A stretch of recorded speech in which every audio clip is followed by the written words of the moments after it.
Hello students, स्वागत है आप सभी का हमारे इस यूट्यूब चैनल पर। स्टूडेंट्स, कैसे हैं आप सब? आई होप आप सभी बढ़िया होंगे।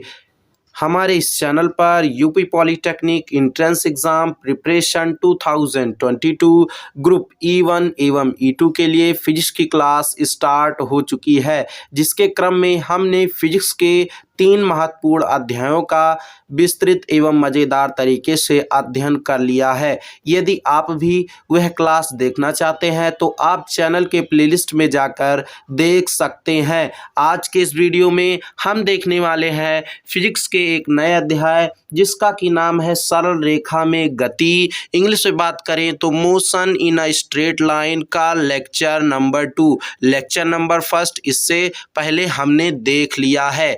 तो आज के इस क्लास में हम देखने वाले हैं टाइप्स ऑफ मोशन। ठीक है, how many types of motion, यानी गति कितने प्रकार की होती है, इसका अध्ययन आज के इस क्लास में हम करने वाले हैं। तो आइए देखते हैं। तो दिख रहा होगा आप सभी के स्क्रीन पर, किसी पिंड में या वस्तु में गति निम्नलिखित 3 प्रकार की हो सकती है। कौन कौन, आइए देखते चलते हैं। तो सबसे पहली गति है स्थानांतरीय गति। इसे इंग्लिश में ट्रांसलेटरी मोशन कहते हैं। यह गति क्या है, आइए समझते हैं। जब कोई वस्तु इस प्रकार की गति करती है कि उसके यानी उस वस्तु के सभी कण एक साथ समांतर एवं सरल रेखीय पथों पर किसी निश्चित समय में समान दूरी तय करते हैं, तो वस्तु की यह गति स्थानांतरीय गति कहलाती है। एक बार फिर से हम सभी देख लेते हैं। जब कोई वस्तु इस प्रकार गति करती है कि उस वस्तु के सभी कण एक साथ समांतर एवं सरल रेखीय पथों पर किसी निश्चित समय में समान दूरी तय करते हैं, तो वस्तु की यह गति स्थानांतरीय गति कहलाती है। आई होप आप सभी समझ गए होंगे कि स्थानांतरीय गति क्या है, व्हाट इज ट्रांसलेटरी मोशन। इसका उदाहरण देख लेते हैं। तो पृथ्वी की ओर मुक्त रूप से गिरती वस्तु की गति या सीधी पटरी पर चलती ट्रेन की गति आदि स्थानांतरीय गति का उदाहरण है। ठीक है, अब आइए हम समझ लेते हैं कि रेखीय गति क्या है, यानी व्हाट इज रेक्टिलिनियर मोशन। तो देखिए, जब कोई कण सरल रेखीय पथ पर गति करता है तो उसकी यह गति रेखीय गति कहलाती है। ठीक है, आई होप समझ गए होंगे आप सभी की रेखीय गति क्या है। कोई कण है, यदि वह सरल रेखीय पथ पर गति करता है तो उसकी जो गति है वो रेखीय गति रेक्टिलिनियर मोशन कहलाती है। अब आप यहाँ नीचे देख सकते हैं रेखीय या स्थानांतरीय गति का उदाहरण। यहाँ पे देखिए, अच्छे से चित्र के माध्यम से दिखाया गया है कि सीधी पटरी पर चलती ट्रेन की गति। ठीक है, अब आइए हम दूसरी गति देखते हैं। तो दूसरी गति है घूर्णन गति। कौन सी गति? घूर्णन गति। इसे इंग्लिश में रोटेटरी मोशन कहते हैं। यह गति क्या है, आइए समझते हैं।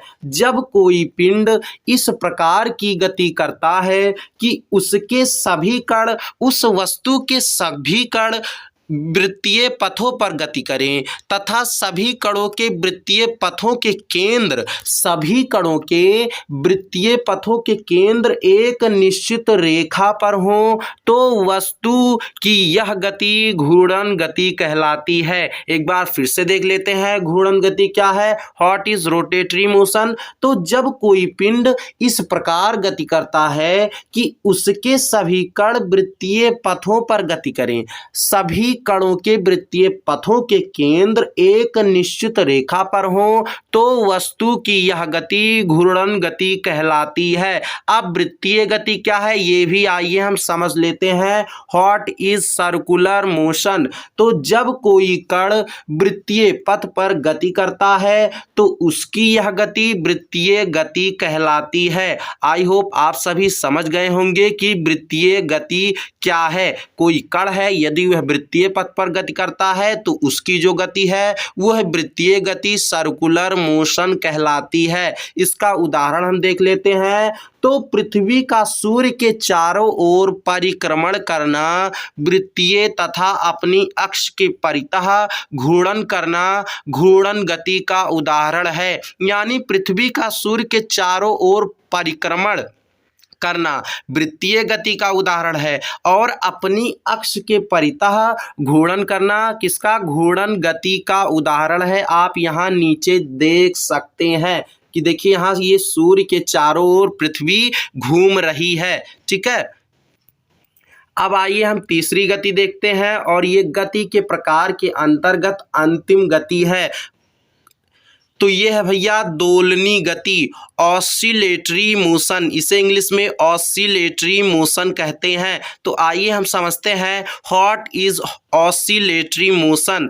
तो जब कोई पिंड अपनी माध्य स्थिति के दोनों ओर इधर उधर यानी इधर और उधर या ऊपर नीचे या इधर आवर्ती गति करता है तब उसकी गति दोलनी गति कहलाती है। ठीक है, एक बार फिर से देख लेते हैं। जब कोई पिंड अपनी माध्य स्थिति यानी यहीं पे है तो वह स्थिति के दोनों ओर इधर और इधर या फिर ऊपर या नीचे गति करता है तो उसकी यह गति दोलनी गति कहलाती है। उदाहरण आप सभी देख सकते हैं। सरल लोलक की गति या स्प्रिंग से लटके पिंड की गति आदि दोलनी गति का उदाहरण है। आप यहाँ नीचे देख सकते हैं सरल लोलक की गति है। यहाँ पे कोई पिंड है वो अपने माध्य स्थिति में है, वह इधर या उधर जाता है या ऊपर या नीचे जाता है तो इस पिंड की जो गति है यही दोलनी गति कहलाती है। आई होप आज के क्लास में आप समझ गए होंगे कि किसी भी पिंड में कितने प्रकार की गति हो सकती है। स्टूडेंट्स, कल से हम हमारा जो अध्याय है सरल रेखा में गति के अंतर्गत दूरी तथा विस्थापन को समझेंगे, उसमें अंतर देखेंगे, वेग तथा चाल देखेंगे। इन सभी का अध्ययन हम कल के क्लास में करेंगे, तो जुड़ना मत भूलिएगा। मिलते हैं कल के क्लास में। जय हिंद।